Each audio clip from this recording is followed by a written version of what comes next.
안녕하십니까. 또 일주일이 지났어요. 오늘은 그림을 쓰다라는 내용을 가지고 강의를 할 텐데요. 그림을 쓰다라고 이야기를 하니까 좀 생소하기도 한데요. 그림을 쓰는 것은 뭘까? 조선시대의 회화 중에서 문인화라는 영역이 있습니다. 주로 문사들, 문인들이 절개하던 그림이겠죠. 문인화의 그림 그리는 방법은 글씨 쓰는 서법을 따라 한다라고 이렇게 되어 있습니다. 그러니까 그림을 그리되 글씨를 쓰는 것과 같은 방법의 운필, 붓을 사용해서 그림을 그리는 것을 말하는 거죠. 그래서 문인화를 그림을 그리다라고 할 수도 있지만은 그림을 쓰다라고 표현을 해보기도 합니다.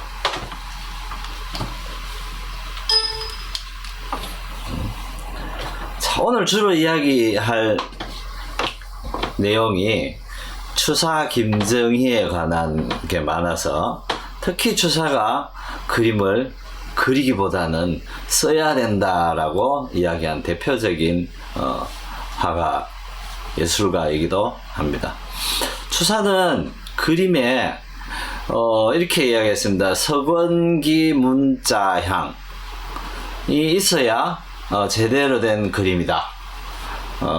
사대부가 그림을 그리면은 서건기 문자향이 없이 그리는 그림은 속기, 그러니까 너무나 세속적이어서 그런 것은 추구하면 안 된다라고 이야기를 했고요. 서건기 문자향이라는 말 그대로 책을 많이 읽어서 내 몸속에 책의 향기가 가득 배어서 그게 붓을 통해서 화지에 옮겨진 그림, 이게 이제 서건기 문자향이 배인 그림이다라고 하는데, 말은 그럴듯해 보이는데 실제로 그림에서 이게 어떻게 적용되어질 수 있을까는 아직도 의견이 분분합니다. 서건기 문자향이 과연 가능한 말인가, 가능하지 않는가. 그래서 이제 이걸 반대되는 주장을 한 사람이 또 있습니다. 같은 시대에 추사 김정희보다는 3살이 어린 우봉 조희룡이라는 사람은 추사의 예술론과 화론, 그러니까 그림 그리는 법칙과의 정반대의 주장을 하는데요. 붉은 거후, 수예론이라고 해서 붉은 거후라는 말은 앞서간 바퀴 자국을 따라서 절대로 가지 않는다, 이런 뜻이고요. 수예론이라는 것은 아무리 심성에 뭐가 가득 차 있다 하더라도 손끝에 재주가 없으면은 표현이 불가능하다는 이야기예요. 그래서 추사는 가득히 심중에 서건기가 차면은 그 손을 통해서, 글씨를 통해서 저절로 문자향이 표현된다고 했는데, 우봉은 그거는 말도 안 된다. 손에 재주가 없으면은 가슴 속에 아무리 진기 보물이 있더라도 표현하는 거는 불가능하다, 전달 안 된다, 이런 이제 주장이에요. 그래서 비교적 이 주장의 근거는 우봉은 그림을 많이 그린 사람이에요. 추사는 글씨를 많이 쓴 사람이죠. 그러니까 글씨를 많이 쓴 사람은 당연히 학식이 우선이겠죠. 시를 쓰고 서예를 하면은 학식이 우선일 테고, 그림이라는 거는 어차피 화지 위에 붓으로 아주 세밀하게 표현되어지는 부분도 있으니까 기능이 우선하는 거여서 아무래도 재주를 우선 둘 수밖에 없는, 그래서 이 두 부류는 19세기에도 늘 부딪혔던 것 같아요. 일정한 한쪽 부류는 서건기 문자향을 찾기 위해서 계속 그 노력을 하는 거고, 그래서 어쩌다 보면은 일부러 재주 있게 그리는 거를 못하게 하는, 일부러 대충 그리는 이런 현상도 나타나게 되고, 수혜론을 따르는 사람들은 굳이 무슨 글을 그렇게 배워야 되냐라고 해서 글을 배우지 않아도 그림 잘 그릴 수 있다. 이게 이제 대표적으로 이 시대와는 좀 차이가 있지만은 나중에 또 우리 살펴볼 오원장성업 같은 사람은 자기 이름 석자밖에 쓸 줄 몰랐다 하거든요. 그럼에도 불구하고 세상에 좋은 그림들은 다 옮겨 그릴 수 있는 능력을 가진 사람. 그래서 이거는 하나를 딱 규정해서 이야기하기가 참 어려운 건데도 불구하고 이 시대에는 이렇게 이야기를 했었다. 19세기에 조선하다는 대체적으로 실학자들에 의한 새로운 과학적 연구 내지는 서양에서 들어와 있는 다양한 과학적 사고와 서양 예술가들이 했던 그림 그리는 법, 이런 것들이 들어와 있는 것 반면, 또 한편에서는 추사와 김정희 같이 과거 경전을 공부하고 명나라 송나라 당나라 시대의 학문을 되돌아가서 공부해야 된다는 사람들이 있어서, 이들에게는 사실은 관찰과 과학 이런 것들이 중요한 게 아니었고, 과거에 했었던 걸 어떻게 현재에 잘 맞게 다시 표현할 것인가가 더 중요해서, 이 두 개의 대립 지점이 아주 뚜렷하게 나타나는 시대임에도 불구하고 이 시대는 예술로는 굉장히 암흑기였다. 우리가 이제 일반 한국 사회에서는 19세기는 맨날 밀란 일어나고 외세로부터 침탈 있고 이래서 임금은 뭐 오래 못 가고 죽고, 어린 뭐 애를 데려다 임금시키고 안동 김씨, 풍양 조씨의 세도 정치가 극에 달하고, 이런 시기가 19세기이죠. 18세기가 문의 부흥기였다라고 보는 반면에 19세기에는 암흑기였다라고 보아지는 게, 이런저런 주장들이 하나의 정점을 향해서 완료되고 완성되어지는 시기가 아니었다는 뜻이기도 합니다. 오늘 이제 여기 첫 번째 그림인데요. 우리가 잘 모르는 사람일 수도 있어요. 처음 든 사람. 윤재홍이라는 문인 화가인데요. 아주 독특한 그림을 그려놨죠. 이게 단양에 있는 옥순봉이에요. 단양 8경 중에 옥순봉, 구담봉, 뭐 도담산봉, 뭐 이런 게 있죠. 사이남 이런 이제 그 자연 경관이 있는데, 이 옥순봉이라는 거기가 남한강 이죠. 남한강계죠. 단양 흐르는 강이, 그 강변에 있는 절경 중에 하나가 이제 옥순봉, 그 옆에 구담봉 이렇게 있는데, 거기를 그린 그림이에요. 이 사람은 제가 이제 특별히 뭐 문기가 뛰어나다 이렇게 느껴져서 이기보다는 조선시대 그림을 보는 것 중에서 가장 특이한 그림 중에 하나예요. 윤재홍의 그림은.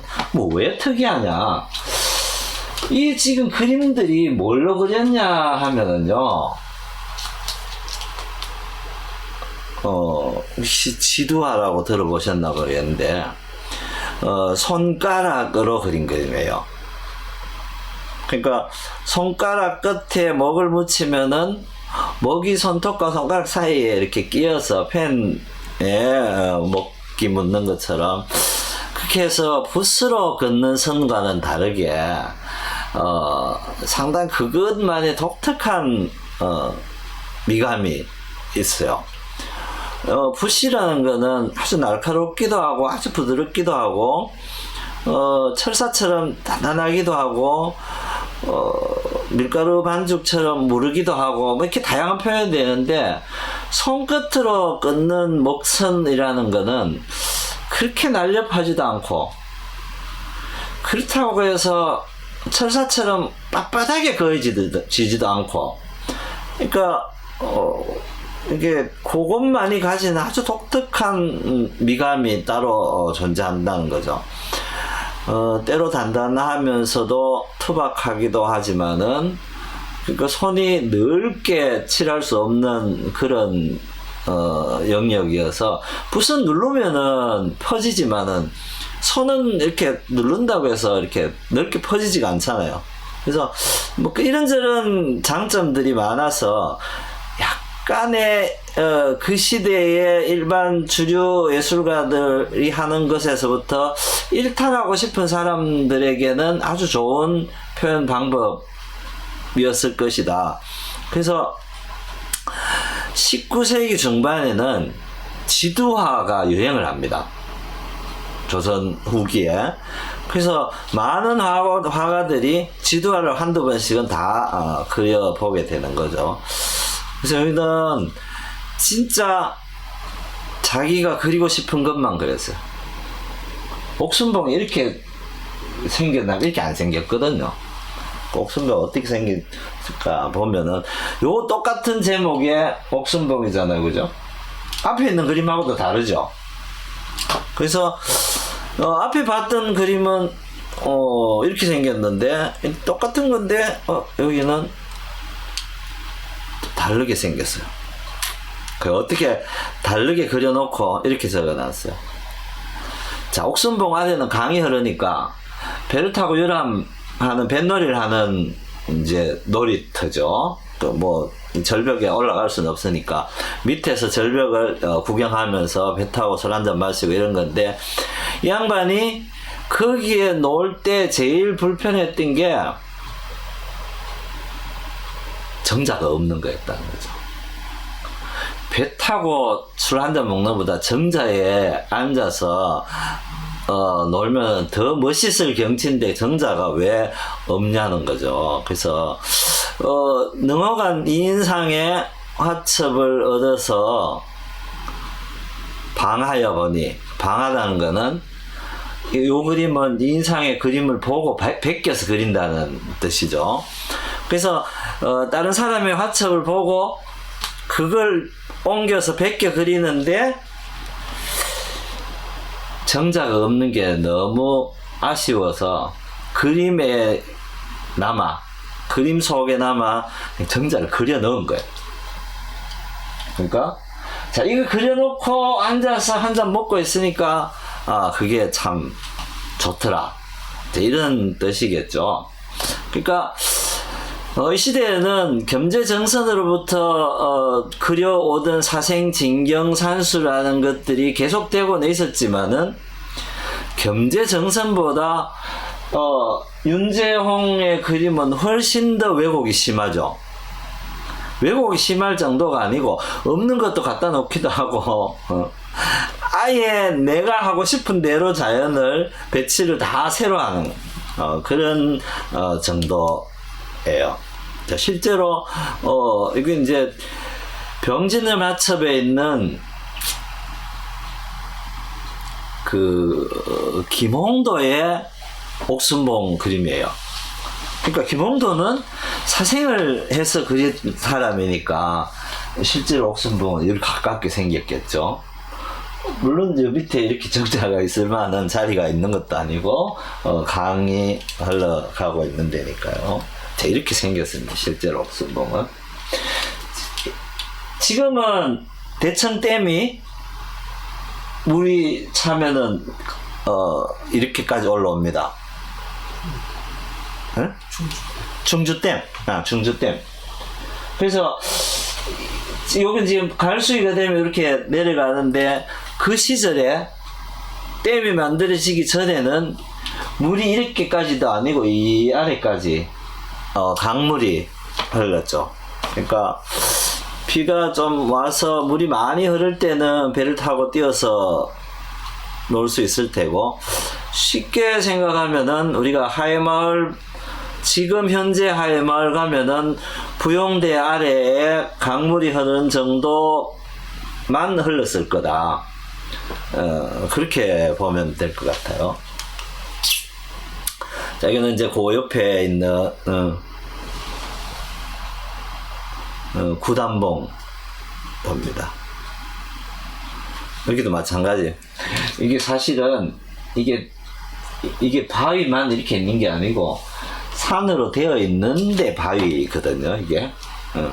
그래서 저 위에도 사람이 올라갈 수 있는 데고, 그런데 이렇게 독특하게 그려놨습니다.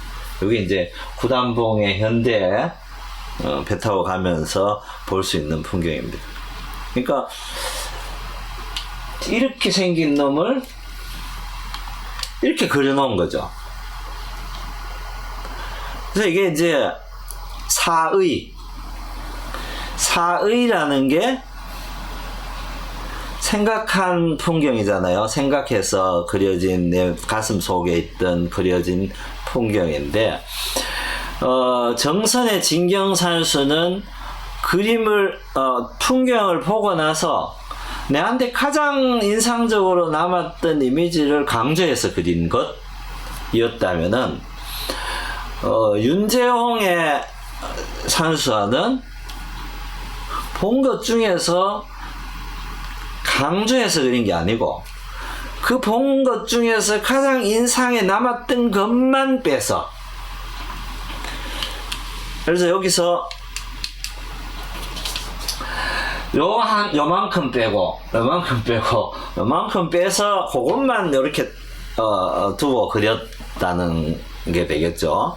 그래서 이게 이제 사의산수가 가지는 약간의 이제 문제 내지는 뭐 문제라고까지는 할 것 없고 그런 현사 흐름이라고 볼 수 있을 것 같고요.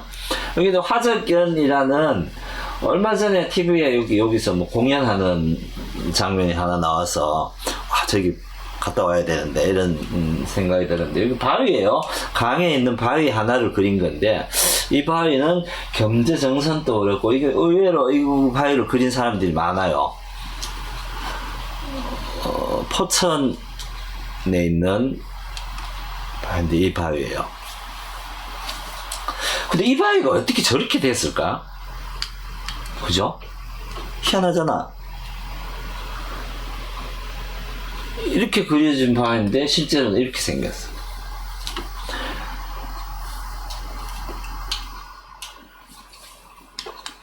근데 겸재정선은 이렇게 그렸습니다. 겸재정선은 이 바위를 이렇게 그렸는데, 이것도 보면은 약간 조금 그렇죠. 왜냐면 주변은 비슷하게 그려져 있죠. 대신 이 병풍 같은 이 절벽은 이 위쪽에 이렇게 있어요. 그게 붙어 있는 게 아니고, 여기 풍경을 이 위쪽에 근데 이렇게 높은 절벽이 아니고, 반대로 이쪽에 있는 오른쪽 절벽은 이렇게 높죠. 근데 이제 자, 이게 바위가 굉장히 크다라는 느낌을 주기 위해서 이렇게 표현을 해 놓은 것 같아요. 실제로 이 바위는 굉장히 큰 바위예요. 그죠? 물이 많이 차서 있어서 그렇지, 물이 더 빠지고 나면은 여기에서 이렇게 보면 사람이 한 이 정도 키 정도 클 테니까 굉장히 큰 바위죠. 큰 바위라는 느낌이, 겸재 그림은 크다는 것은 원래 크기보다 막 2배, 3배, 4배 정도 더 크게 느껴지게끔 그렸으니까 충분히 과장해서 그릴 수 있는 거다라고 보여지는데, 거기에 반해서 앞에 봤었던 윤재홍의 그림은 원래 모양하고도 다르고 크기도 엄청 다르고 어쨌든 그런 이제 어려운 점이 있습니다. 여기 보면 물이 여기에서 이렇게 흘러가는 배예요. 여기가 상류고 여기가 하류. 이거는 여기가 상류고 이 하류처럼 그려져 있죠. 그러니까 이제 그림이라는 것이 이렇게 그리든 저렇게 그리든 사실 있는 풍경을 사진처럼 옮겨서 해야 된다는 것은 아니었으니까, 예를 들어 겸재정선 시대에는 이 정도로 그리는 것으로 충분했고, 약간 과장되게 서울, 제가 표현하는 말입니다. 서울 안 가본 놈이 서울 가본 놈을 이기려면은 이미지를 확실하게 각인하고 있어야 돼. 그래서 이거는 이제 서울 안 가본 사람을 이기기 위한 그림이다. 그게 뭐냐면은 집에서 유람하는 풍경을 화첩으로 보고 유람하는 사람보다 더 생생하게 느낄 수 있게끔 그려준 게 진경산수 화첩이라는 거죠. 근데 이제 김홍도 시대가 되면은 과장된 것을 허용하지 않아요. 그래서 과장된 것 그리지 않고 있는 그대로 보이는 대로 그리는 것을 선호합니다. 왜냐하면 이게 이제 임금의 명에 의해서 보고하는 용어로 그려졌기 때문에 지도 그리듯이 아주 세밀하게 그려졌고요.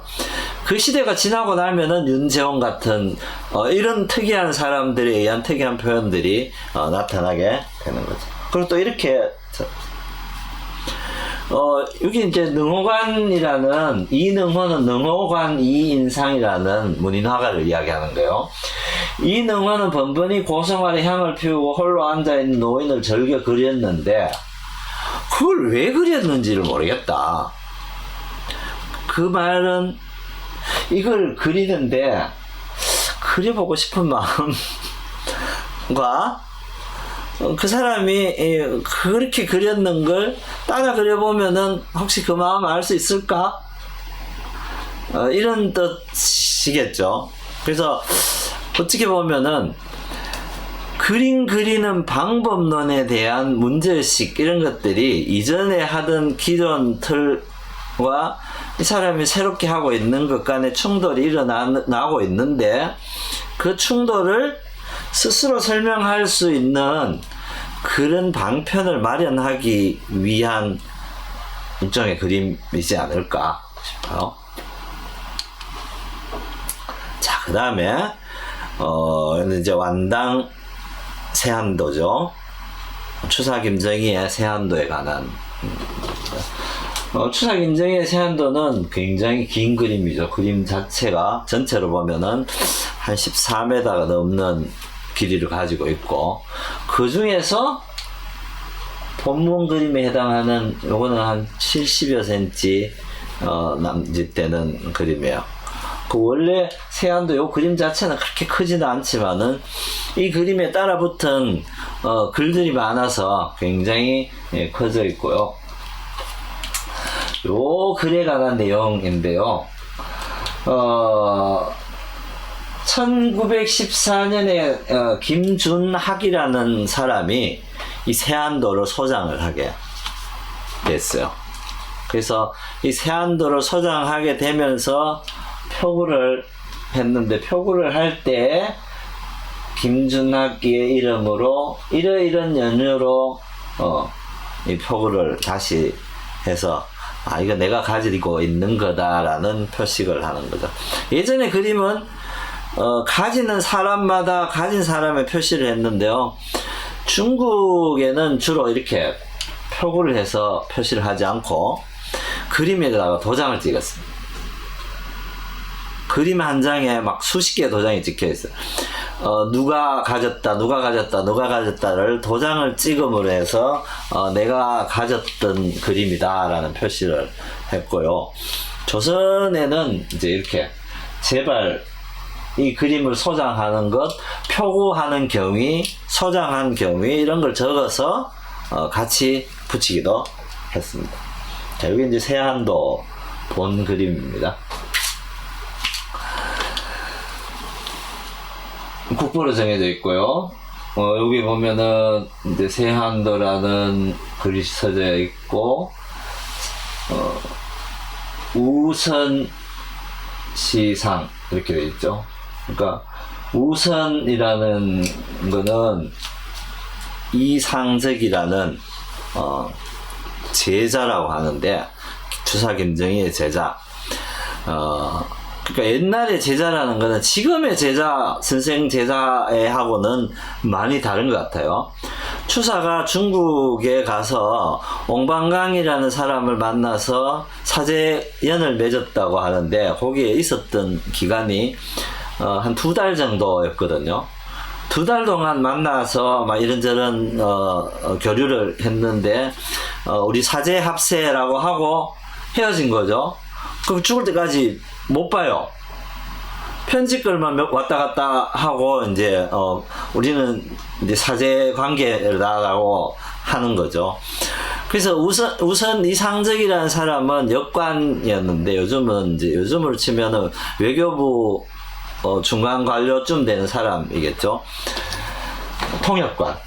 그래서 통역관이었는데 그 사람이 추사의 제자일 이유가 크게 없을 텐데 어쨌든 제자라고 이제 이야기는 합니다. 그래서 사제 관계라는 게 실제로 배움을 주고받았던 관계일 수도 있고 한쪽이 스승으로 모시고자 해서 사제가 된 경우도 있을 테고 뭐 여러 가지 경우가 있을 텐데 역관이니까 아마도 이 사람이 역관이 되는 과정에 추사가 일정한 영향력을 행사했을 수도 있고 젊었을 때 아니면은 역관이 되어서 추사가 옹방강이라는 사람과 계속 서신을 왔다 갔다 하는데 그 서신을 전달해주는 과정. 이상적이라는 사람 중국을 13번을 다녀왔다고 하는데 그때마다 늘 뭘 가져와서 추사에게 전해주고 추사 걸 가지고 와서 전해주고 이런 역할을 했으니까 그런 의미에서 스승과 제자일 수도 있고 그래서 어쨌든 이제 우선이라는 사람에게 주는 그림이죠. 그래서 이제 표시는 그렇게 이제 화제는 적어놨고 완당이라는 그리고 여기는 이제 장무상망이라는 도장을 하나 찍어놨는데 장무상망이라는 거는 말 그대로 여기 오랫도록 서로 잊지 말자. 그러니까 친구나 지인 간의 의리를 오랫도록 간직하고 유지하자는 뜻의 글이죠. 그래서 요거를 이제 도장으로 찍어놨는데 이 통상 우리가 도장이라고 하는 거는 기본적 인식은 도장은 뭐죠? 나를 표현하는 거잖아요. 요즘으로 말로 하면은 사인. 근데 실제 도장에는 여러 가지가 있습니다. 호를 적는 호만 적어놓은 도장이 있고 자기 이름을 적은 도장이 있고 보통은 호와 이름을 같이 적어서 도장을 쓰기도 하고 또 어떤 거는 지금처럼 이런 것처럼 장무상망처럼 아니면 이거보다 더 긴 시문을 적기도 합니다. 도장 하나에 10자씩 들어가고 20자씩 들어가는 것도 있어요. 또 어떤 거는 문양만 그려서 문양을 각을 해서 찍어 놓는 도장도 있습니다. 그래서 이런 이제 시문이나 문장을 써서 문자 이런 걸 쳐서 각을 해 놓은 도장 인장을 한장이라고 합니다. 한장이라 하면 말 그대로 풀어보면은 한가로울 한자잖아요. 그래서 인장을 그림의 심심한 곳에 좋은 뜻을 가진 글귀를 판 도장을 찍는 걸 이야기하는 거예요. 그러니까 그림을 다 그려놓고 도장을 많이 찍었잖아요. 여기도 찍고 여기도 찍고 글도 쓰고 했는데 다 찍어놓고 보니까 여기 세안도 쓰고 낙관까지 딱 찍었는데 밑이 허전해. 여기 뭔가 있으면 좋겠어요. 그럴 때에 이런 이제 한장이나 또 유인이라는 게 있습니다. 유인 말 그대로죠. 이게 떠돌아다니는 도장. 그것도 마찬가지 비어있거나 허전한 곳을 찾아서 메꿔주는 역할을 하는.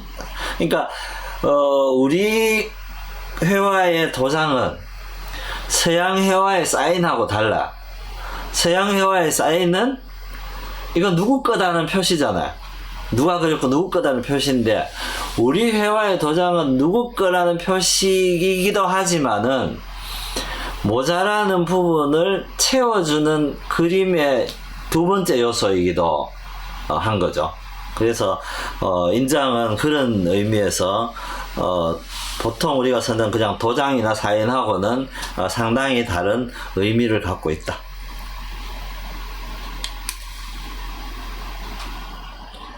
자, 그림이 앞에 그림이랑 좀 다르죠? 이거랑 같나요? 이 그림이랑 종이 커졌죠? 자, 이게 원본입니다. 원본. 세안도의 원본. 그럼 세안도의 그림 잘 그렸냐 못 그렸냐, 우리가 그림을 쓰다 했잖아요. 오늘 그림을 쓰다고 했는데, 자, 이건 사실 그림을 쓴 거예요.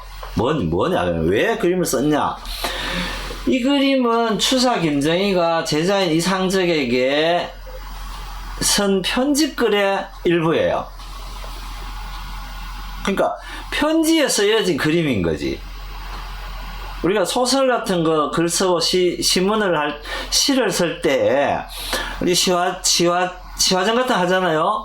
그러면 사파나 뭐 이렇게 그런 그리기도 하잖아요. 그런 개념의 그림이라는 거죠, 이거는. 그래서 이것 자체로서 완결된 그림이다 라고 보기는 어려운 거죠. 요것만 딱 그려서 이렇게 딱 줬다라면 이게 뭐야? 이렇게 되겠죠. 근데 이제 이 그림에는 이 그림에 따라 붙은 구구절절한 내용의 글이 있어서 그 글과 이 그림이 딱 하나로 됐을 때의 의미를 가지는 거예요.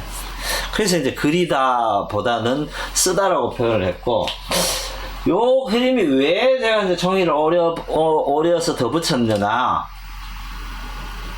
이게 그림을 전문으로 그린 사람이면 이렇게 안 그려요. 왜냐면 이게 계획에 의해서 그림이 이렇게 될 수가 없어. 아무래도 이 그림은 여기서 그리다 보니까 종이가 모자랐어.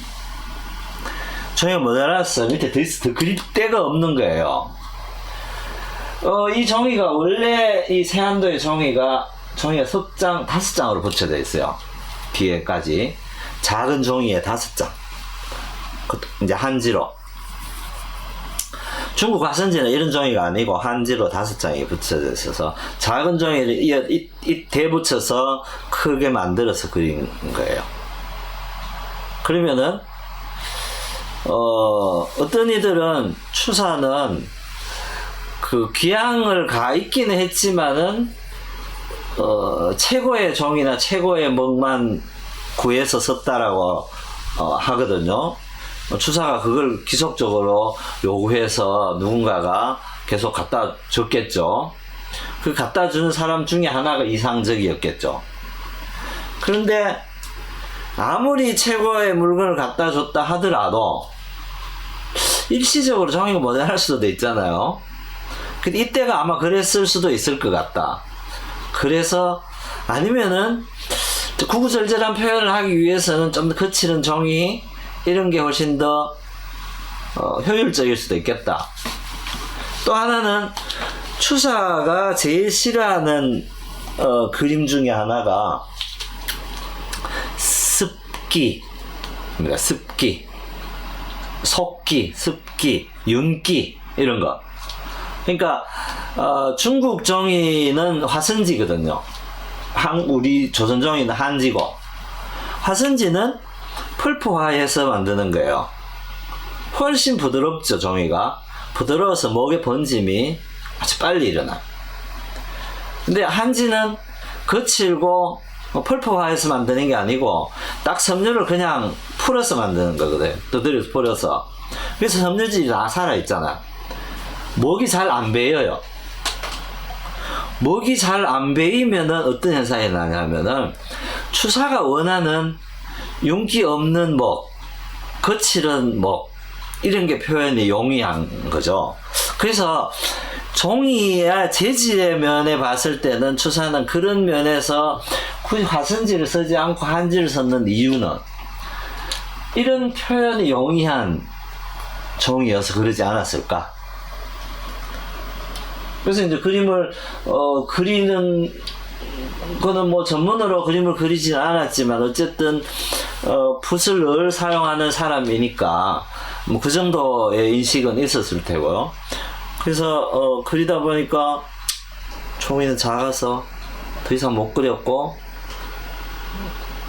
이제 그림을 그리는 사람이면은 머릿속에 구도를 먼저 생각하겠죠. 항상 완벽하게 화지 안에 이만큼 해서 이만큼 들어가야 된다라는 생각을 갖고 그릴 텐데, 뭐 그렇지는 않았을 테니까, 이거 오랜만에 그렸는 그림일 테고, 그리다가 종이가 모자라서 했는데 제가 그리다가 모자라는 부분을 좀 더 그려 넣었습니다. 이렇게. 그래서 그려 넣어서, 이게 이제 우리의 익숙한, 눈에 익숙함인데, 이게 이제 어느 쪽이 편한가는 또 다른 문제예요. 그죠? 자, 위에 거는 제가 종이를 덧대서 더 그린 부분이고, 밑에 거는 원래 세안도에 있던 부분이에요. 그래서 우리가 이거에 익숙해져 있기 때문에 이게 더 좋은 것 같아 이렇게 느낄 수도 있고, 처음 보는 사람이면은 여기 좀 답답한데 이건 좀 덜 답답해서 이게 편할 수도 있을 테고, 근데 그림을 그림이라는 입장에서 보면은 화면이 확장되어져서 튀어지는 느낌을 훨씬 더 편하게 생각을 하죠. 그래서 그림의 관점에서 봤을 때는 이렇게 그려지는 게 훨씬 일반적이다. 목적에 의해서 이렇게 그렸다면은 전혀 뭐 별개의 문제지만은, 제가 보기에는 목적한 바대로 그려진 거는 같지 않다. 그래서 이런 차이가 있고요. 근데 이 그림의 연유입니다. 이거는 뭐 나중에 찾아보시면은 여기 많이 나와 있어서 그런, 이게 제일 중요한 부분이 여기입니다. 공자께서 1년 중에, 여기 있죠. 공자왈 1년 중에 가장 추운 시절이 되었어야 소나무와 잣나무가 푸르름을 간직하고 있음을 안다. 이게는 이제 요즘처럼 여름일 때는 온갖 것들이 다 푸르잖아요. 푸르니 소나무가 더 푸르다는 느낌을 가질 수는 없죠. 근데 이제 가을이 지나고 모든 낙엽이 지는 나무들이 낙엽을 떨어뜨리고 나면은 소나무, 잣나무, 척백나무 같은 상록수들은 여전히 푸른색을 갖고 있잖아요. 그래서 저게 소나무였구나, 잣나무였구나, 척백나무였구나 이렇게 알 수 있다는 이제 그런 뜻이겠죠. 근데 이 이야기는 늘 푸르는 거는 인간이 세상에서 그냥 왁자지껄하게 모두가 다 편안히 살고 있을 때, 추운 겨울이라는 거는 시련이 닥쳤을 때, 별일 없을 때 많은 사람들은 다 주변에서 이러쿵저러쿵 입대고 같이 대고 부대끼고 살다가 어려운 일이 닥치는 순간 이렇게, 그죠? 손가락이 물에 빠져나가듯이 싹 빠져나가고 남아있는 이가 별로 없다는 표현이죠. 그러니까 인간 관계에 소중함이, 어떠한 사람이 소중한 사람인가, 결국은 성죽 같은 사람이어야 소중한 사람이지 않는가. 여느 때는 표시가 나지 않더라도 겨울처럼 인고의 세월이 왔을 때에 표시가 날 만한 친분관계, 유지될 수 있는 관계가 비로소 벗이다라는 뜻이고, 그래서 이 공자 말을 추사하는 이상적 그대가 내한테는 이런 성백이라는 뜻이죠. 그래서 이걸 받은 이제 이상적은 엄청난 거겠죠. 사실은 역관과 김정희는 여기 유배 오기 전에 차관급이죠. 지금으로 보면은 차관급 찬성, 차관급을 했으니까 굉장히 높은 지위에 있는 이제 벼슬이잖아요. 관리였고, 그 역관은 그냥 중인이고 그 사람들하고는 같은 지위에서 있을 수 없는 사람인데, 그런 위치에 있는 사람이 자기에게 이렇게 소중한 마음을 가진 표현을 하고 그림을 그려서 줬으니 황송하기 그지였겠죠. 그래서 얼마나 소중했겠습니까?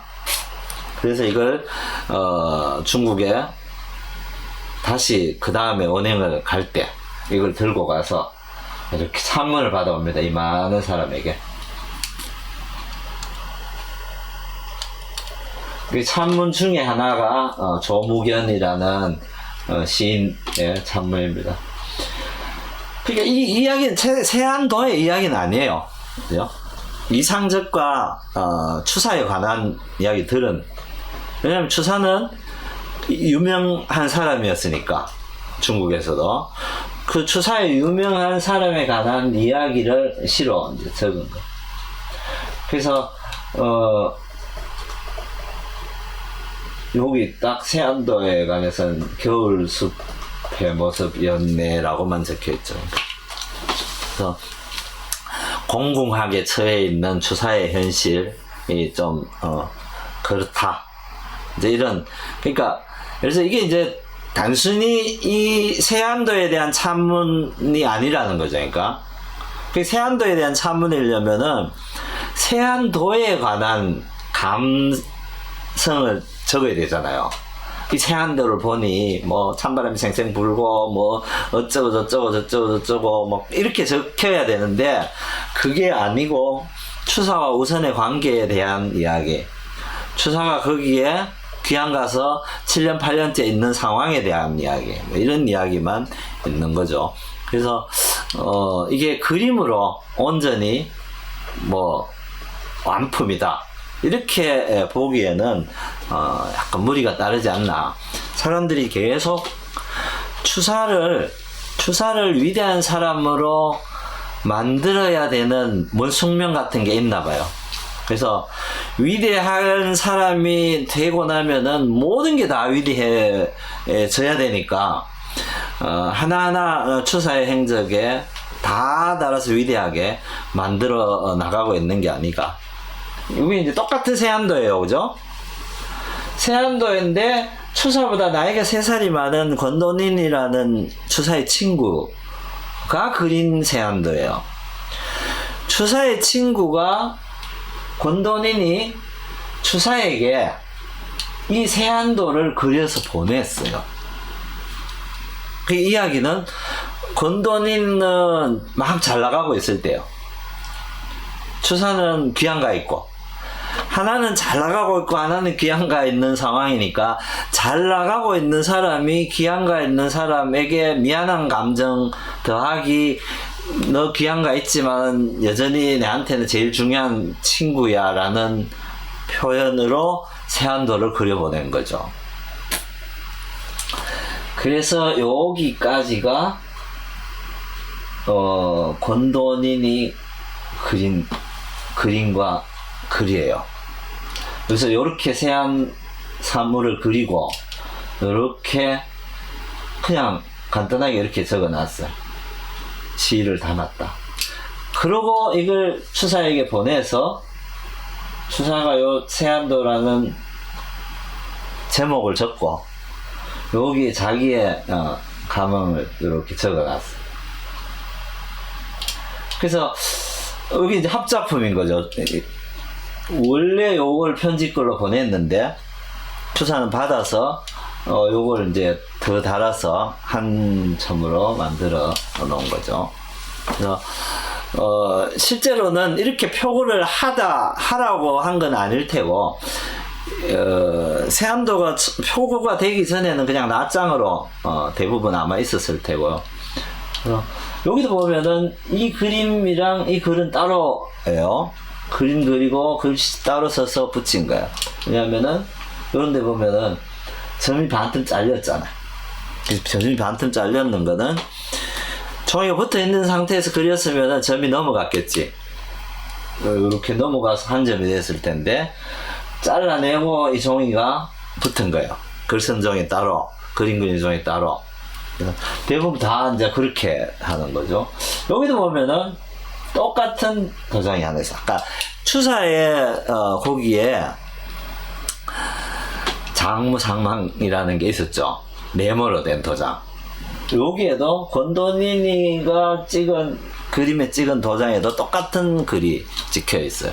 그러니까 이게 이제 그림의 내용이랑 요 글씨 내용이 똑같은 거죠. 아마 이걸 받고 주사가 세안도를 그렸지 않을까. 친구한테 이걸 받고, 그러고 보니까 이 상저기가 내한테 갖다 주는 게 너무 많은데 혹시 좀 미안한 거겠죠. 그래서 좀 미안해서 그 미안한 마음을 표현하고자 그려주지 않았을까. 실제로 추사가 유배 중에 뭐 맛있는 거 사보내라, 뭐 좋은 거 사보내라 이런 편지를 막 억수로 많이 썼대요. 집에다가 동생한테 맨날 뭐 좋은 거 보내라고 하고. 그래서 유배가 있기는 했지만은 사람들이 생각하는 것처럼 그렇게 공공하게 살지도 않았을 때고, 소치허련이라는 화가는 추사에게 가서 그림을 배운 게 아니고 사실은 시중을 들러 제주도에 갔었는데, 거기 가서 뭐 삼시세끼 밥에 바치고 뭐 이런 일을 굉장히 오랫동안 했다 하거든요. 그래서 그런 거 보면은 뭐랄까요, 그러니까 썩어도 준치 뭐 이런 말은 맞는 표현은 아닌 것 같은데, 어쨌든 왕가의, 그러니까 영조의 사위 집안이잖아요. 그래서 왕가의 도련님으로 자라서 힘들게는 기양을 했다라고는 하지만은 정치적인 박해 내지는 밖으로부터 나가는 자유로움이 없을 뿐이지, 여전히 그냥 넉넉한 자기 하고 싶은 대로 살았지 않나. 그렇지 않고서야 이렇게 빳빳한 성정을 가질 수가 있을까, 그런 생각이 들고요. 제가 이 그림은 국립중앙박물관에 학예연구사로 있는 분이 어떤 분이죠? 2007년도에 이수미라는 학예사가 연구한 논문인데요. 세안도에 내재된 조형의식과 장황 구성의 변화. 이 장황이라는 거는 표구예요, 표구를 장황이라고 하는데, 표구의 변화는 중요한 게 조형의식에 관해서 연구를 하면서 이렇게 연구를 했답니다. 이게 뭐냐면은 굳이 여기서 여기까지를 제가 재야 될 이유도 없을 텐데, 16.6cm, 여기서 여기까지 16.6cm, 뭐 얘가 여기 넓이가 같고, 이게 뭐 얼마고 합쳐, 이래서 조형성이 있다라는 이제 일종의 연구인데, 이런 연구를 왜 했을까? 이 연구자의 결론은 입니다. 추사가 이걸 계산해서 그렸을 것이다라는 거지. 이걸 계산해서 그릴 정도면은 이렇게 잘려 먹는 그림을 그리지 않았겠죠. 근데 이제 이걸 사실은 우리나라의 많은 부분에서 영웅을 만드는 과정에서 무리하게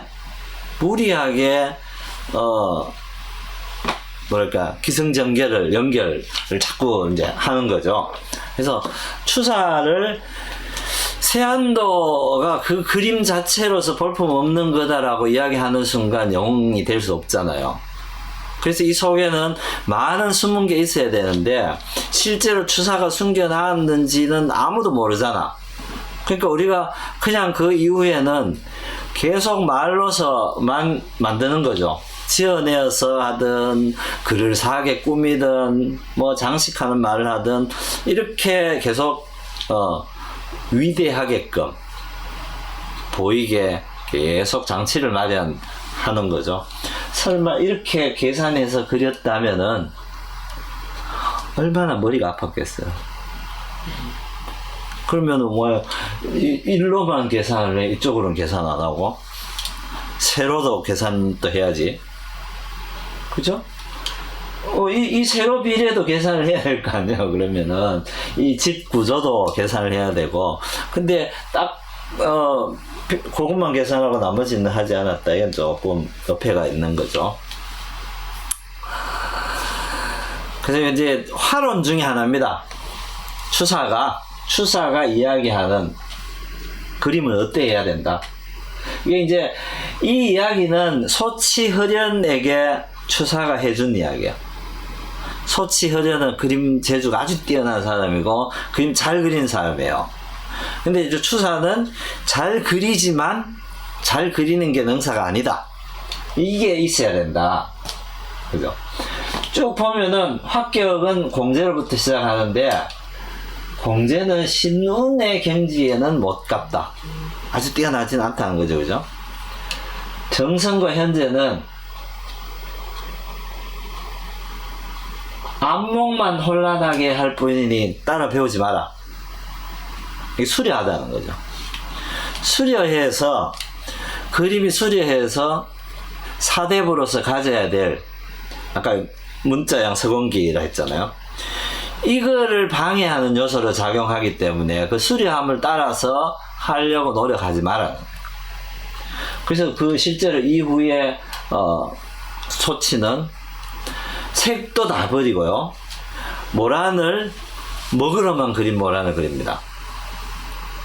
그래서 어쩌면은 먹모란으로 먹으러만 모란을 그린 사람 없으니까 제일 유명한 사람이 소치인 거죠. 그래서 소치는 어찌 보면은 추사 때문에 저는 개인적으로 추사 때문에 재능을 많이 허비했다.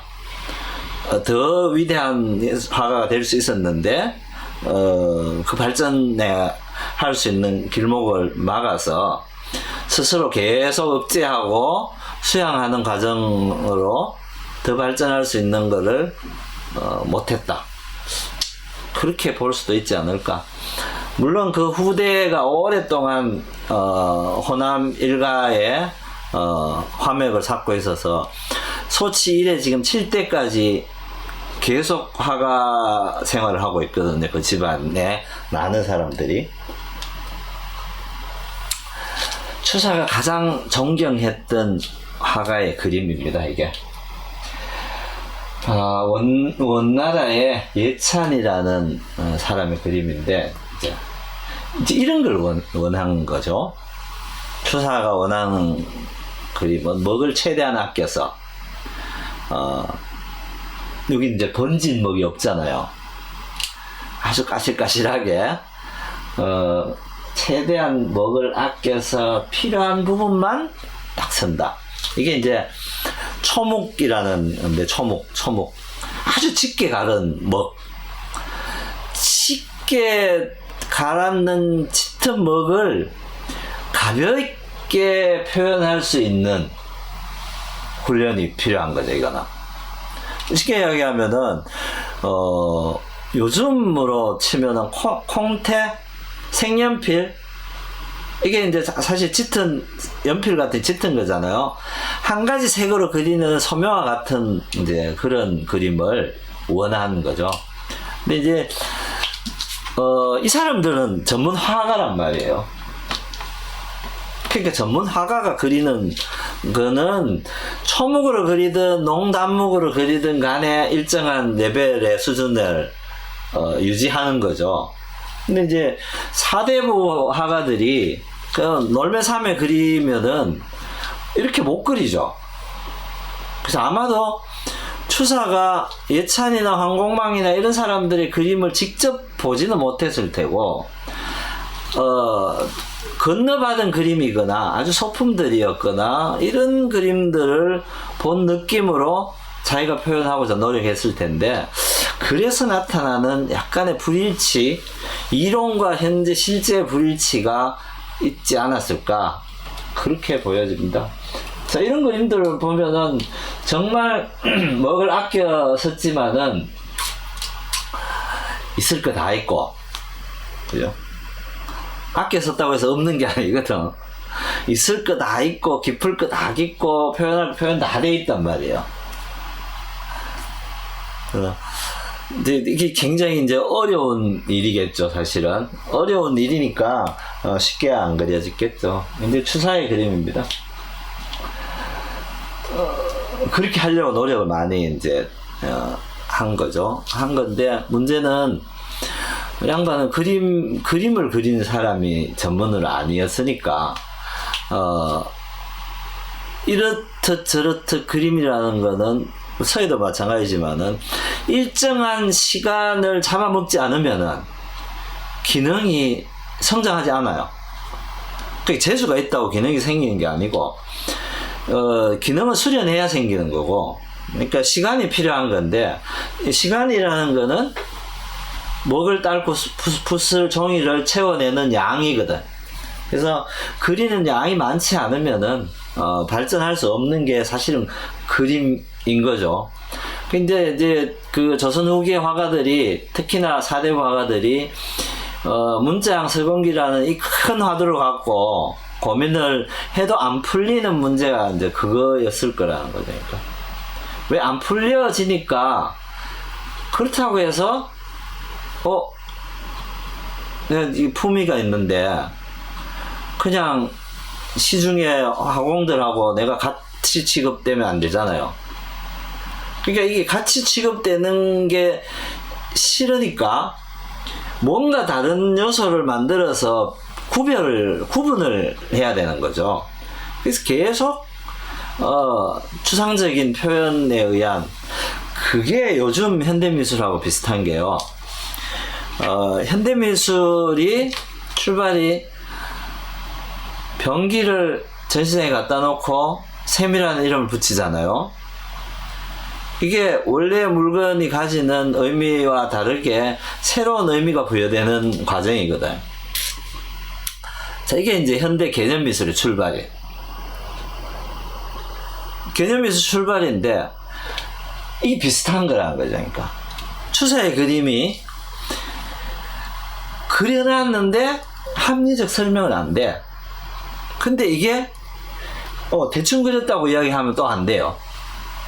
뭔가가 품격이 있기는 있어야 되는데 품격이 있자니 그림은 대충 그려놨고, 대충 그렸다고 하기에는 그 사람의 격이 안 맞고, 그래서 뭔가의 의미를 부여해야 되는 거죠.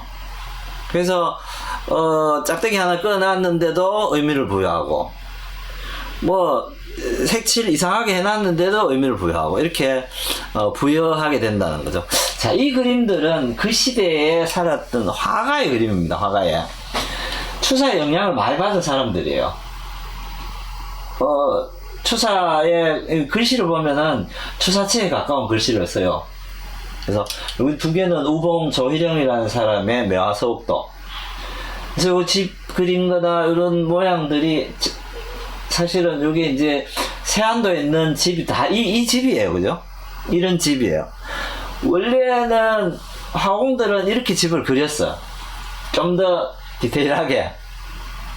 근데 세안도의 집은 그냥 그렇게는 안 그렸죠. 그냥 쭉 선만 이렇게 해서 그려놓은 거고. 그래서 이제 추사는 이렇게 그려지는 것을 자기가 그리는 것과 구분되어지기 위해서 아마 훨씬 더 엄격하지 않았을까, 평을 할 때도.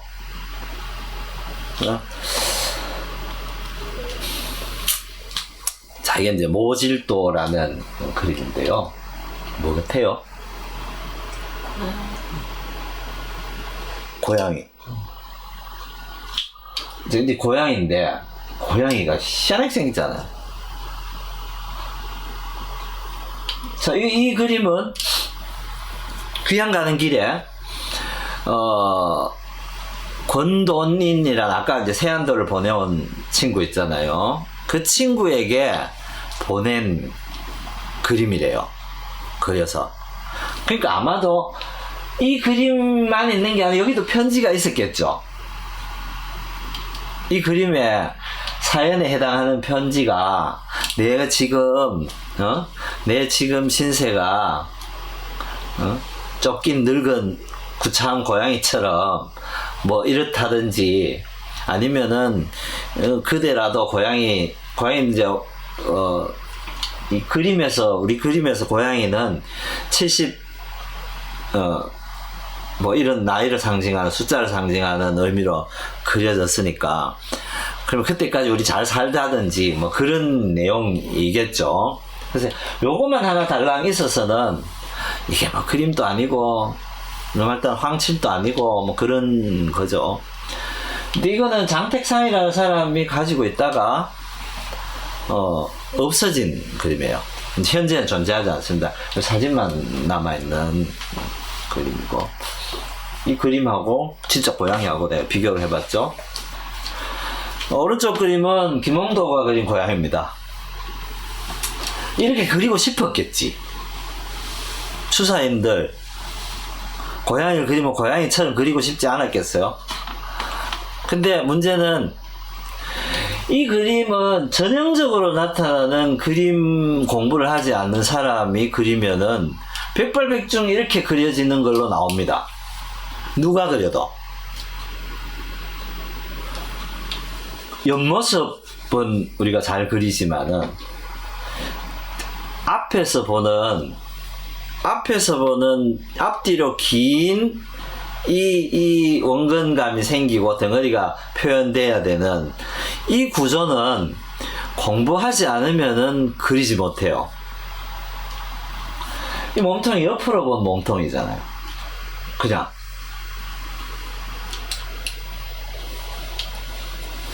얼굴은 정면이죠. 그러니까 이렇게 되려면은 이 몸통하고 이 얼굴하고의 상관관계가 있어야 되는데 이 구조가 없잖아요. 그러니까 이 구조를 그릴 수가 없는 거지. 왜? 그 그리는 공부는 그림 그리는 공부를 해야 그릴 수 있는 건데 그림 그리는 공부를 추사는 안 했잖아요. 화집에 있는 아주 간편한 산수화 같은 거 그런 것만 공부를 했을 테니까 자, 이런 실제 사물을 옮겨 그리는 공부는 안 했으니 당연히 이렇게 그려지는 게 정상인 거죠. 그래서 자, 이런 그림에도 또 여기다 뭐 의미를 부여해서 여기는 뭐가 금방 쥐를 잡아먹었어 그렇다는 둥 이렇게 굳이 표현할 필요가 있냐는 거지. 그냥 못 그리면 못 그린 대로, 그러니까 어차피 사의니까 의미가 중요한 그림이니까 그냥 그렇게 보면은 되는 거죠. 어떤 예술가든 그 예술가가 만들어낸 작품들이 모두 훌륭할 수는 없잖아요. 훌륭한 작품 몇 점 있는 거고 아주 들떼고 못된 작품도 있는 거고 그냥 버려야 될 만한 작품도 있는 거죠. 그래서 그런 것들이 다 있어야 그 또한 인간이 한 행위의 결과가 되는 거지. 미켈란젤로가 모나리자만 그렸겠어요? 레오나르도 다빈치가 미켈란젤로가 뭡니까? 뭐지? 이거 하는 거 있잖아요. 갑자기 이름 생각 안 나. 뭐 이런 여러 가지 명화들. 그래서 피카소가 늘 좋은 그림만 그린 거 아니거든. 근데 그런 것처럼 모든 예술가들에게 좋은 것도 있고 좋지 않은 것도 있다. 그래서 좋지 않은 것까지 굳이 좋게 포장할 필요가 있냐는 겁니다. 자, 이게 브리설란도라는 건데, 한 20여 년 가까이 난을 안 그리다가 오랜만에 난을 그렸다는 난입니다. 이거는 이제 귀향을 갔다 와서 이제 그린 그림인데, 요 그림에 관한 연유를 보면은 참 재밌습니다. 요거는 여기서 보면 도장이 많이 찍혔잖아요. 요게 이제 이 그림을 소장하거나 감상했다는 표식입니다. 그래서 이제 이 도장을 제가 다 없애봤죠. 없애보니 추사가 처음 이 그림을 그렸을 때의 모양이 이렇게 됐었겠죠. 이렇게 됐다가 누구 한두 사람이 보면서 계속 이거 내가 봤다 나도 봤고 도장을 찍었겠죠. 자, 이제 그림을 이렇게 그렸겠죠. 처음에 난을 하나를 그렸겠죠. 그러고 나서 마음에 들었을까요? 난 별로 마음에 안 들었을 것 같아. 어쨌든 그렸어. 근데 이 그림만 놓고 보면은 이거 자체로 아주 뭐 수려하다든가 화려하다든가 난이 가지고 있는 그 품격이라든가 이런 게 없어. 왜? 나는 사실은 이렇게 풀처럼 헤빌리하게 자라진 않거든요. 그 난잎은 꺾여지더라도 빳빳하게 꺾여지고 해서 실제로 난이 잎이 도톰한 잎이기 때문에 풀잎처럼 이렇게 휙휙 돌아가고 꺾여지고 말라서 꼬부러지고 이렇지 않거든요. 난을 키워보시면 알겠지만은 말라 죽어도 뻣뻣하게 그냥 그대로 있습니다라는 잎이. 풀은 마르면은 꼬불꼬불해지잖아요. 그래서 난 또 푸른 풀이다마는 이렇게 죽어도 뻣뻣하게 있죠. 그 상태 유지돼서. 그래서 이제 그런 측면에서 난의 본성을 그렸다기보다는 추사가 이야기하는 난이라는 거는, 난을 치는 법이라는 거는 서예의 법도에 따라서 난을 치다, 예서나 전설을 따라서 난을 쳐야 된다라고 했기 때문에 그 글씨 쓰는 법을대로 획을 그은 거예요. 그러고 나서 이렇게 이제 글을 하나, 빈자리에 글을 적었죠. 근데 이게 이제 이 그림이나 추사의 특징 중에 그래도 역시 추사구나 하는 거는, 보통 이 시대의 글은 여기서 이렇게 적잖아요. 그죠? 오른쪽에서 이렇게 내려오죠. 근데 이거는 여기서 이렇게 갔어. 내용기적 20여 년 만에 우연히 그렸는데 이 모양이 됐어. 그냥 뭐 그리려고 그렸는 게 또 아니고 우연히. 근데 이때만 하더라도 추사의 글씨는 어떤 거였냐면은 스스로 격식이 없어야 된다라고. 그 이전에는 어떤 격식을 따라서 글을 썼는데, 이때 제주 유배가 끝나고 나서는 추사의 글씨는 격식이 없어야 된다는 게 무슨 뜻이냐면요, 여기에 답이 있습니다.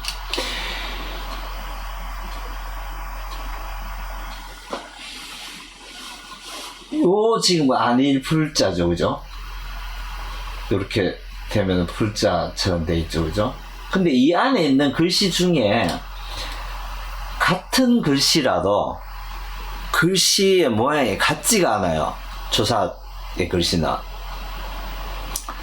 그러니까 예를 들어서 한일자는 어디에 쓸 때 어떤 획으로 써야 된다는 게 서법에 있잖아요. 날일자는 왼쪽에 붓으로 쓸 때와 몸통으로 쓸 때의 날일자는 모양이 다르거든요. 그러니까 이 모양이 다른 거는 그 자리에 갔을 때 모양이 각각인 거예요. 근데 추사의 글씨는 이 시제, 이 즈음의 글씨는 똑같은 글씨라도 어느 위치에 있느냐에 따라서 모양이 다 달라지는 거야. 그때 그 글씨를 쓸 때 기분에 따라서 모양을 다르게 썼어요.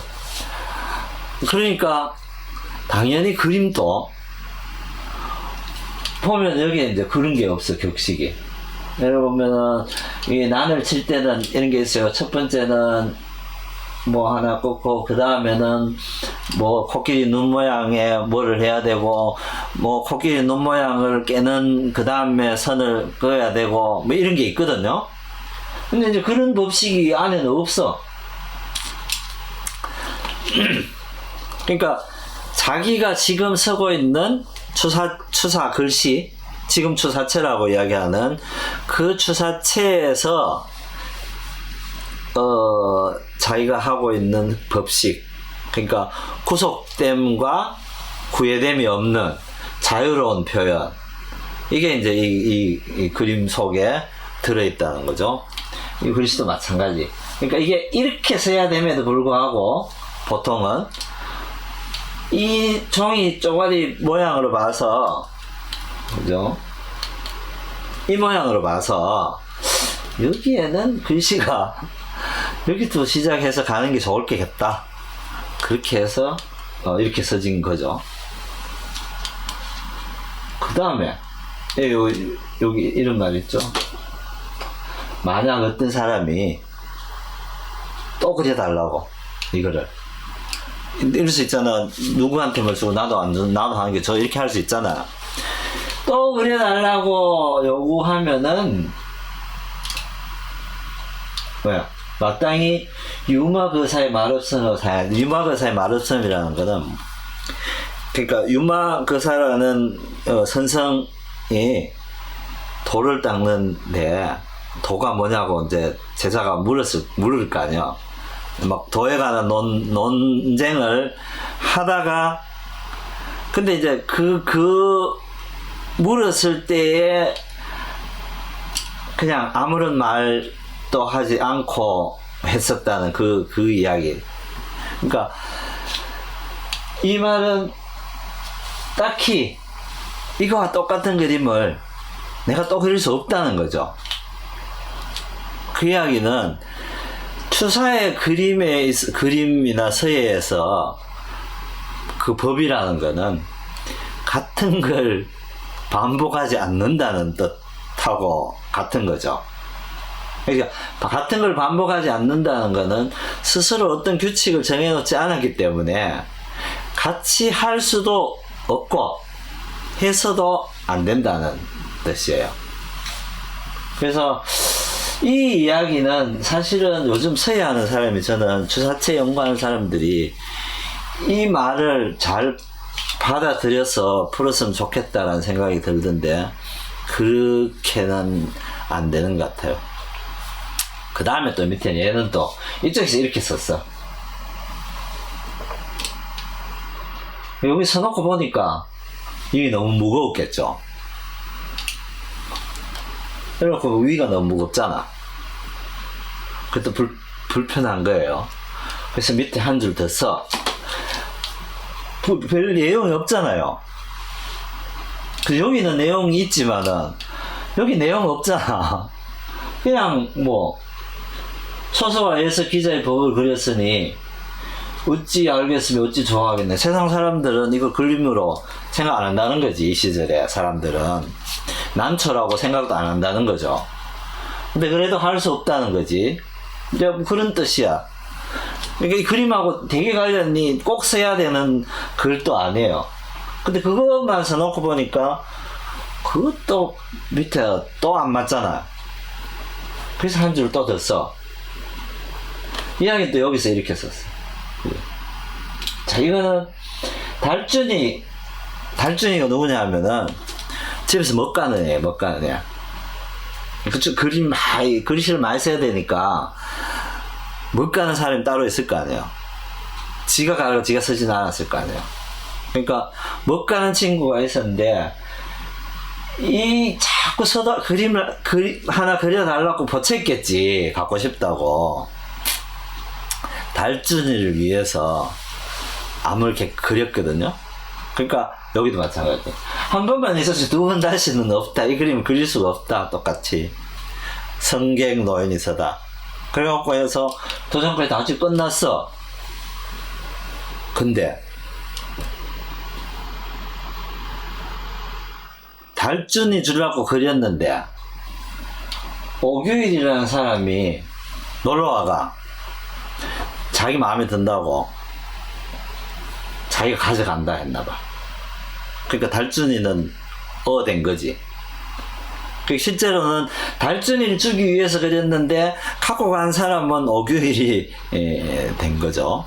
그래서 이게 이제 불이설난도가 만약에 여느 난초 그림처럼 남만 그려놨다면은 아무 의미 없겠죠. 이것도 추사에 이런 연유의 글이 써져서 보면은 해봐세요. 이 불자하고 이 두 이자하고 이 불자 두 이자 다르잖아요. 그러니까 이게 추사체라는 게 저는 이제 이게 방송 밖으로 나가는 강의인데 이 처음 뵙는 말인데요. 저는 추사체를 서체로 보지 않습니다. 왜냐면은 추사체를 서체로 보려면은 다른 사람들이 배워서 익힐 수 있어야 돼. 예를 뭐 안진경체나 구양수체나 한석봉체 이런 거는 그 본을 보고 익히면 되잖아요. 익히면은 그 형식을 따라서 쓸 수가 있는데 추사의 글씨는 본이 될 만한 글이 없어. 왜냐하면은 본인이 본이 될 만한 글씨를 쓰지를 않았어. 왜냐하면은 글이든 글씨든 한 번 하지 두 번 쓸 수 있는 게 아니라고 했거든. 그러면은 추사의 글씨에는 규칙이라는 게 없다는 거예요. 규칙이 없다는 거는 배울 수 있는 게 아니야. 그래서 추사가 쓴 글씨를 우리가 추사체라고 명언할 수 있지만은 우리가 보통 서체라고 이야기하는 우리가 서예를 하면서 따라 배울 수 있는 연구해서 배울 수 있는 서체에 그 서체의 추사체는 아니라는 거지. 추사의 글씨를 통틀어서 추사 글씨체라고 표현되어지는 것은 맞지만은 어떤 특정한 형식을 가지고 추사체다라고 해서 그걸 따라 배우기 위해서 노력하는 것은 어리석은 짓이다. 그러니까 추사는 아마 살아 있었다면은 말도 안 되는 짓을 하고 있는 그 사람들에게 아마 불호령을 했을 수도 있겠죠. 근데 어쨌든 지금은 추사체 연구회도 있고 추사체를 가르치는 서실도 있습니다. 근데 사실은 따지고 보면은 추사가 이야기하는 알맹이를 배우는 게 아니고 추사가 그토록 하지 말려고 하는 껍데기를 배우는 거죠. 그래서 그런 거는 원래 그것이 생겨난 의미를 알고 접근을 하면은 좋을 텐데 그렇지 못해서 안타깝다. 추사는 이제 그렇게 해서 사실은 추사가 추앙되고 앙양되는 것은 아니라고 해요.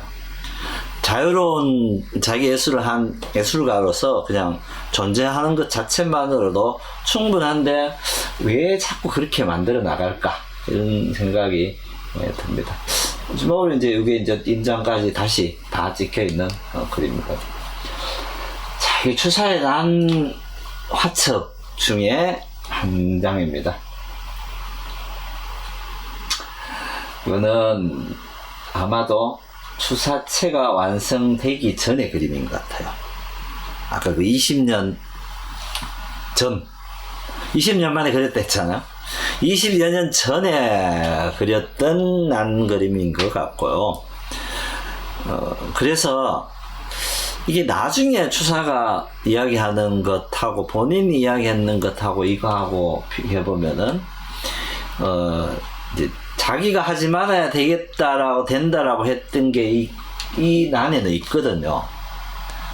그래서 이게 먹에 용기도 있고, 그죠? 난에 습기도 있고, 꽃에. 근데 이런 게 남아 있는 거는 아마도 초기 수련기에는 여전히 이런 작업을 많이 했을 테고, 그래서 자, 이게 이제 우봉 조희종의 난입니다. 이 글씨를 보면은 추사가 쓰던 글씨의 형태랑 비슷하죠. 이게 원래 그 한자 서체에는 획을 이렇게 다르게 쓰진 않거든요. 이렇게 한쪽 굵게 아주 가늘게를 한 글씨 안에 넣지 않는데 추사의 글씨는 추사체는 금석, 그러니까 비석 글씨를 보고 수련을 한 글씨이기 때문에 비석을 탁본을 하게 되면은 아주 획이 많이 남아있는 것도 있지만 원래는 원래는 정서로 썼겠죠, 그게. 그죠? 비석이 정서 해서체로 정서로 딱 썼겠지만은, 세월이 지나서 이렇게 깎여 나가면서 골이 좁아지기도 하고, 표면이 깎여지면서 글씨가 가늘어지기도 하고, 어떤 데는 뜯겨서 커지기도 하고, 그렇게 나타나는 탁본의 모양을 바탕으로 추사의 글씨가 완성된 거기 때문에, 실제로 그 탁본에 나타난 그 파임이나 뭉개짐 이런 것들은 누가 인위적으로 한 게 아니잖아요. 자연의 현상에 의해서 한 거라서 돌의 질감에 따라서 어디는 더 파이고 어디는 덜 파이는 게 이게 뭐 지 맘대로 됐을 거 아니에요. 그죠?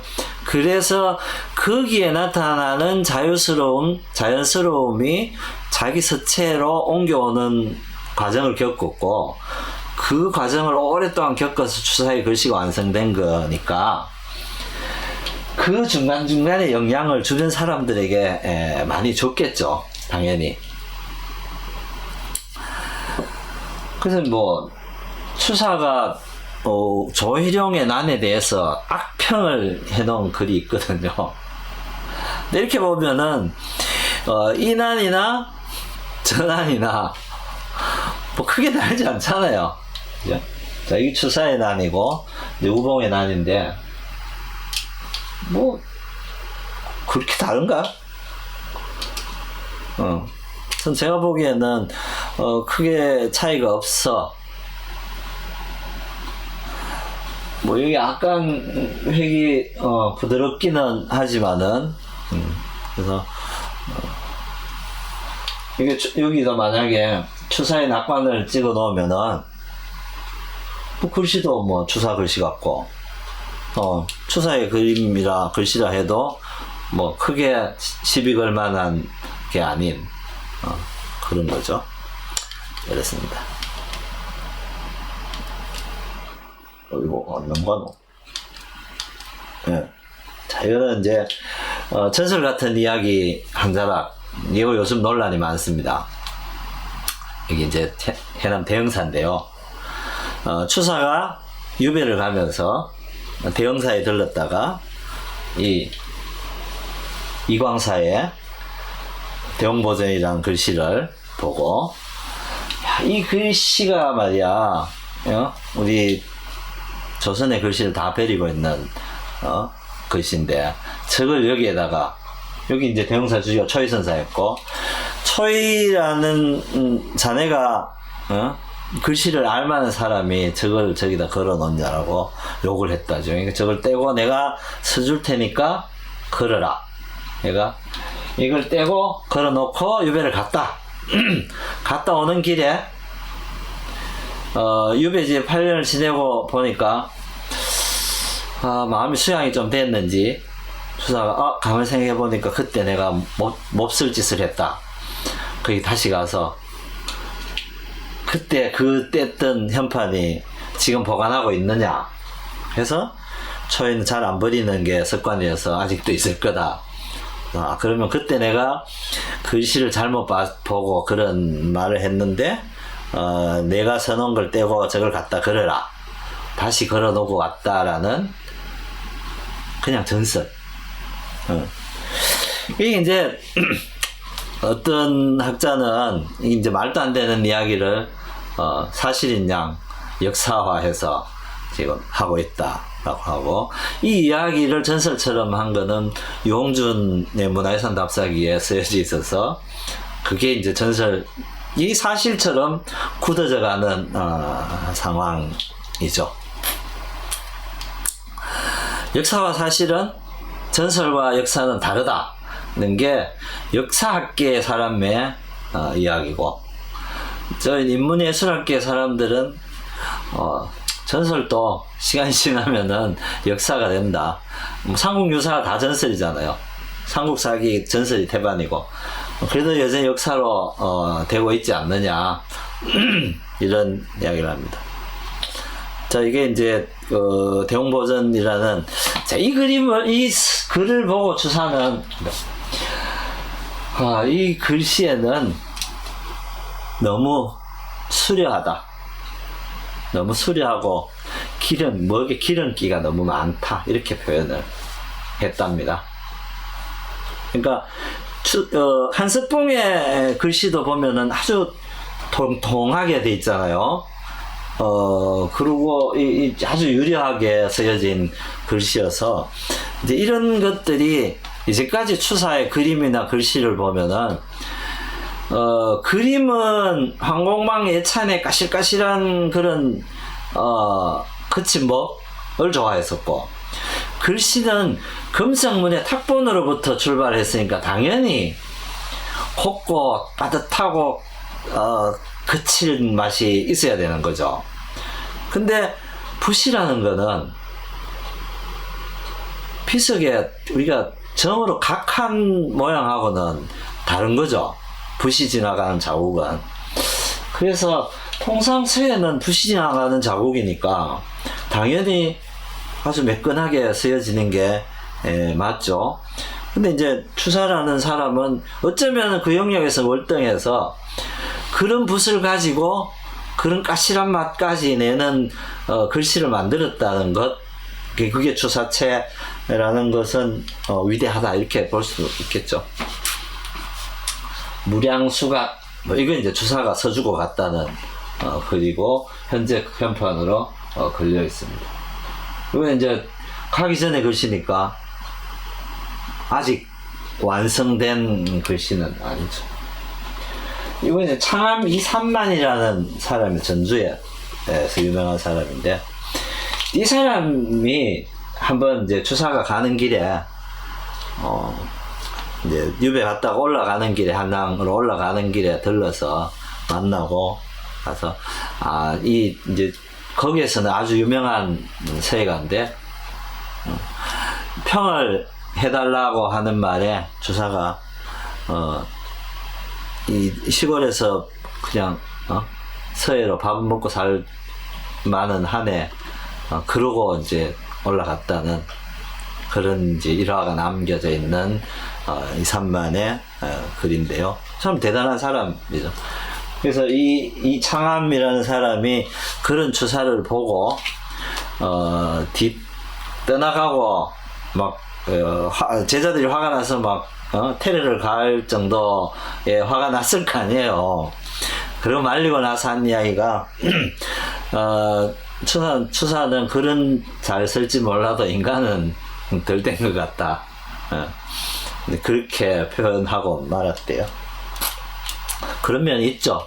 이게 어려서부터 아주 귀하게만 살았기 때문에 남에게 어떤 행위를 해서 남에게 어떤 피해를 주는 게 그 사람이 받는 고통에 대해 생각을 아마 못했을 가능성이 크겠죠. 그래서 내 주장이 강하고 비로소 귀양 가서 외부로부터 받는 내가 받는 고통이라는 이런 게 있을 수 있구나라는 거를 느꼈을 거 아니에요. 그래서 적어도 50세가 되기 전까지는 그걸 못 느꼈다. 이게 여기도 보면은 그런 이야기가 있습니다. 침계라는 글씨를 30년 전에 부탁을 받았는데 여기 보면은 더 노골적인 표현이 있습니다. 한비의 첫째 글자가 없어서, 한비라는 거는 한나라 비석 탁본에 첫째 침자가 탁본의 침자를 발견하지 못해서, 그러니까 이게 중국 고정학을 하고 금석학을 하니까 금성문에서 내가 글씨를 이제 배우는 거잖아요, 추사는. 그래서 견본이 될 만한 글씨가 금석 탁본 글씨인데, 그 글씨 안에는 30년 전에 이 글자를 써달라고 부탁을 받았는데, 칭계는 이 사람은 호죠. 근데 이거를 못 찾아서 못 썼다는 거지, 30년 동안. 근데 지금은 찾았느냐? 찾았는 게 아니고, 지금은 찾지 않아도 오랫동안 그 내가 이제 수련하고 닦아서 찾아서 어떤 글씨든지 내 안의 법에 따라서 쓸 수 있는 경지가 되었으니 이제 비로소 이 글씨를 쓴다는 거거든. 그러니까 그 말은 추사체가 태어난 연유인 거죠, 사실은. 추사체가 이런 중국의 고전 문자, 우리나라의 고려 조선 신라 삼국시대 이전에 고전 문자를 연구해서 나온 게 자기 서체라는 게 요게 이제 표현이 되어 있는 거죠. 계산무진이라는, 이게 참 이게 일종의 형판이죠, 이것도. 근데 요게 글씨가 보통은 일렬로 쓰잖아요, 한 줄로. 보통 액자를 하건 현판을 하건 한 줄로 이렇게. 그런데 이 글씨는 한 줄이 아니고 한 줄 반, 두 줄이에요, 그죠? 두자는 한 줄로 쓰고, 두자는 세로로 쓰고, 두자는 가로로 쓰고, 세로로 쓰고.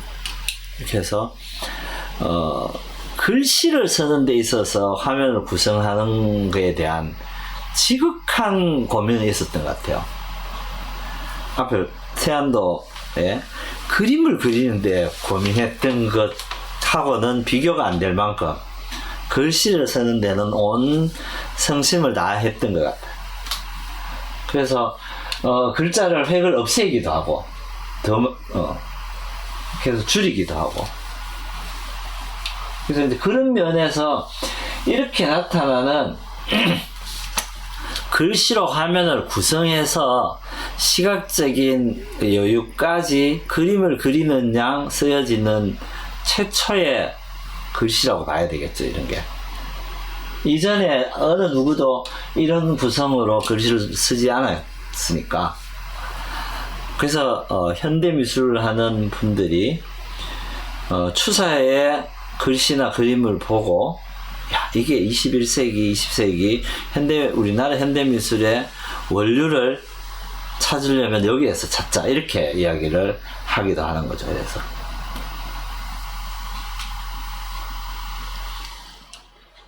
저는 이제 추사가 숨을 거두는 며칠 전에 쓴 글씨,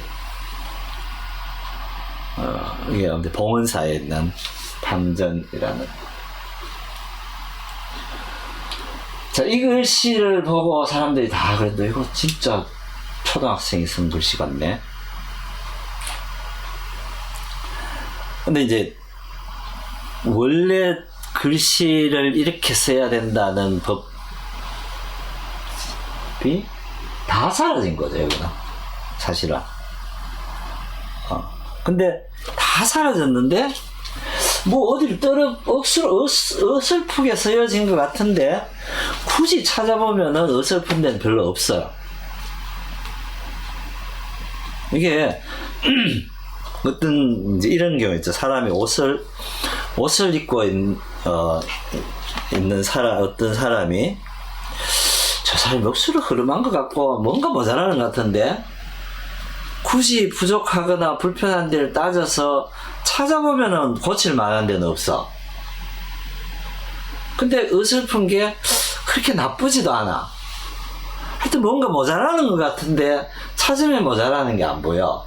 이제 이런 느낌의 글인 거죠. 그래서 어쩌면은 이제 이게 대부분의 예술가들이 죽기 전에 남기는 그림들 중에 가끔 이런 게 있어요. 지극히 본능적으로 아주 그 유화적 표현에 가까운 걸 해놨는데, 애기가 그렸다기에는 아예 사실은 안 맞고, 그렇다고 어른이 그렸기에는, 예술가가 뛰어난 화가가 했기에는 좀 뭔가 어색한, 하여튼 뭐 그런 게 있는데, 이 글씨는 그렇게 보여지는 글씨입니다. 이거는 당연히 추사가 그린 게 아니겠죠. 이건 제가 그린 겁니다. 비슷한 그림을 찾다가 제가 그린 것 중에서 이게 이제 소라 푸르른 소라의 가사를 몇 자 적고 그린 그림이거든요. 그냥 기분이 울적할 때 그렸던 그림입니다. 제가 이런 그림을 늘 그리지는 않고요. 나도 아까 추사가 20년 만에 불이설난을 그렸다 했는데 저도 한 20년 만에 그린 것 같아요. 이게 그래서 그 20년만 비슷하지 다른 건 다 다릅니다. 네. 다음 시간에는 오늘 여기까지고요. 단체 사진을 그리던데요. 뒤에 있는 이 그림은 여기 송석원이라는 글자가 써 있는데요. 여기 앞에 사람들이 많이 모여 있어요. 근데 송석원 시회하는 장면이에요. 이게 뭐냐면은 이 18세기의 문인들이 예술가들이 모여서 일종의 야유회를 하는 거예요. 뭐 시도 짓고 그림도 그리고 뭐 놀기도 하고 소리도 하고 뭐 그렇게 노는 거예요. 그 노는 거를 이 시대에는 이거는 여항인들 중인이라는 거예요. 중인들은 이렇게 놀았어요. 왜? 놀 데가 없거든, 중인들은.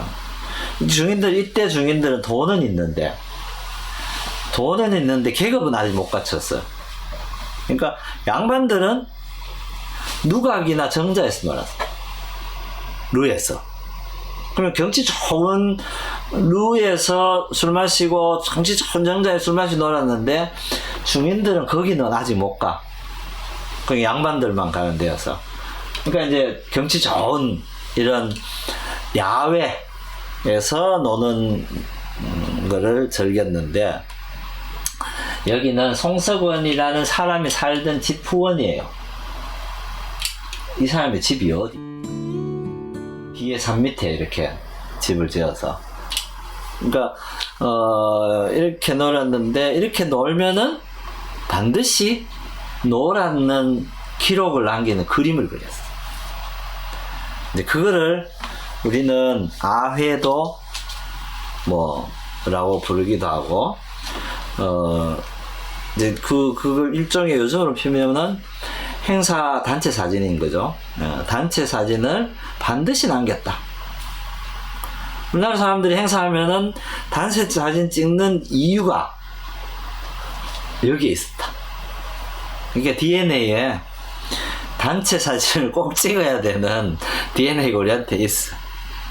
그래서 그걸 안 찍으면은 뭔가를 덜 했는 듯한 찝찝함을 남겼는데, 그래서 다음 시간에는 조선시대의 단체 사진은 어떻게 남겼는지에 대해서 알아보도록 하겠습니다. 긴 시간 동안 수고 많으셨습니다.